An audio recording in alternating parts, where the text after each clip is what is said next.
Halo semuanya, Assalamualaikum warahmatullahi wabarakatuh. Perkenalkan, saya Nurella, saya dari kelompok 1. Pada pertemuan kali ini, kami akan membahas mengenai makalah. Pertama-tama, perkenalkan kelompok kami dari kelompok 1. Yang pertama, saya Rulela selaku ketua dan moderator pada pertemuan kali ini. Lalu ada rekan saya Ahmad Kamaludin selaku presentator dan Yani Nur Cahyatini selaku presentator. Lalu ada Muhammad Faisal, Denda Septiada dan Dendi Septiandi selaku presentator juga. Oke, apa saja sih yang akan kita bahas pada pertemuan kali ini? Yang pertama ada pengertian. Apa sih itu makalah? Lalu kedua ada ciri-ciri makalah, lalu struktur makalah, lalu jenis-jenis makalah, dan aturan tulis makalah. Dari selanjutnya akan dilanjutkan oleh rekan saya, kepadanya dipersilahkan. Oke teman-teman, kali ini kami kelompok 1 akan membahas tentang makalah. Nah, sekarang saya akan mencoba untuk menjelaskan secara singkat mengenai makalah. Apa sih makalah itu? Nah, menurut Kamus Besar Bahasa Indonesia, pengertian makalah itu dibagi menjadi dua bagian. Pertama yaitu adalah tulisan resmi tentang suatu hal atau pokok-pokok dipakai untuk publikasi dan di persidangan serta sering disusun dan diterbitkan.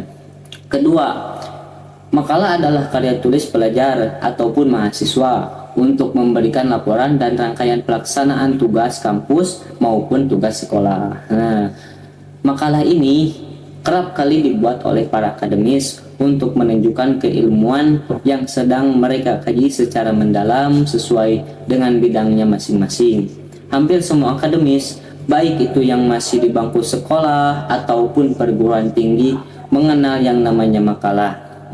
Makalah ini sendiri biasanya dijadikan sebagai tugas untuk mengembangkan diri. Makalah adalah produk ilmiah yang ditulis oleh seseorang. Menulis sebuah makalah bukanlah hal yang sulit, tapi hanya membutuhkan kejelian untuk melihat situasi dan kondisi untuk digunakan sebagai ide penulisan, dan juga dibutuhkan kemampuan menulis yang baik berdasarkan kaidah penulisan makalah. Nah, mungkin segitu penjelasan secara singkat tentang pengertian makalah. Selanjutnya, poin yang kedua yaitu tentang jenis-jenis makalah yang akan dijelaskan oleh rekan saya. Jenis-jenis makalah.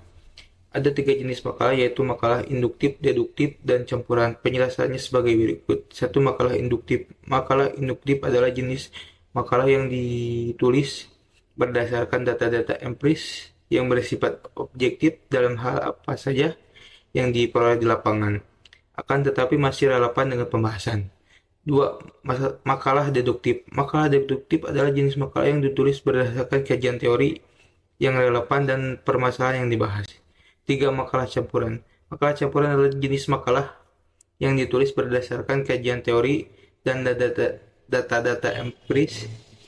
Bisa dikatakan bahwa jenis makalah campuran ini adalah kombinasi antara makalah induktif dan makalah deduktif. Struktur makalah secara umum. Di dalam struktur makalah itu ada yang namanya halaman sampul.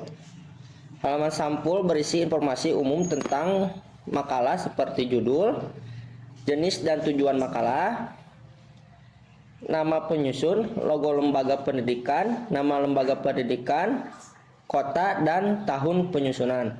Lalu ada kata pengantar.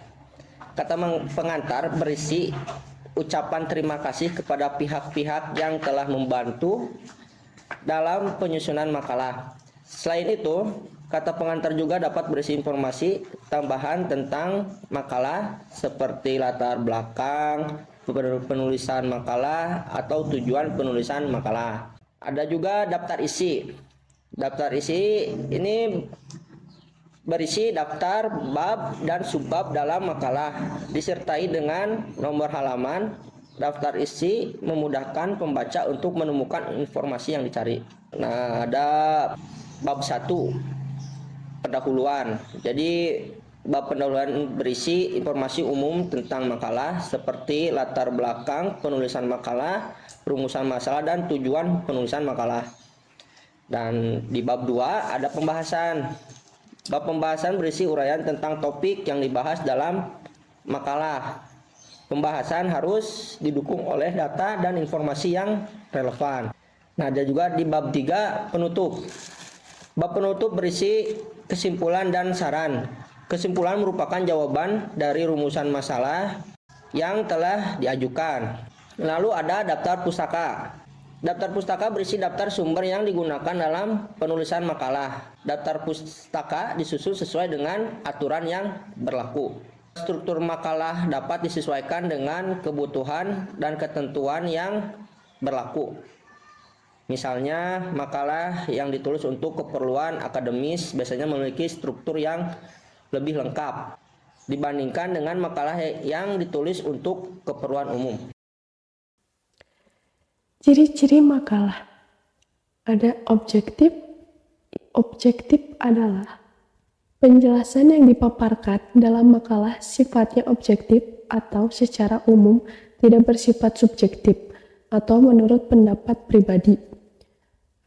Adapun logis ialah keterangan, pendapat, pandangan dalam sebuah makalah tersebut merupakan berdasarkan kalimat yang digunakan dapat dinalar. Ada juga jelas, ialah pendapat atau pandangan penulis dalam suatu makalah tersebut dipaparkan secara jelas dan tidak membingungkan para pembaca. Sistematis adalah apa yang dipaparkan dalam makalah tersebut berdasarkan urutan atau Aturan tulis di makalah. Menulis makalah membutuhkan beberapa aturan umum agar dapat disusun dengan baik dan mudah dipahami. Berikut ada beberapa panduan umum dalam menulis makalah. 1. Judul. Pilih judul yang jelas, singkat, dan mencerminkan isi makalah. 2. Abstrak. Sertakan abstrak yang ringkas namun informatif mencakup tujuan, metode, hasil, dan kesimpulan makalah. 3. Pendahuluan. 4. Tujuan pustaka. 5. Metode penelitian. 6. Hasil. 7. Pembahasan. 8. Kesimpulan. 9. Daftar pustaka. 10. Format dan gaya penulisan. 11. Tampilan jika diperlukan. 12. Review dan koreksi. 13. Etika penulisan. Hindari plagiarisme dan cantumkan sumber dengan benar. Patuhi aturan etika penelitian dan hak cipta. Sekian.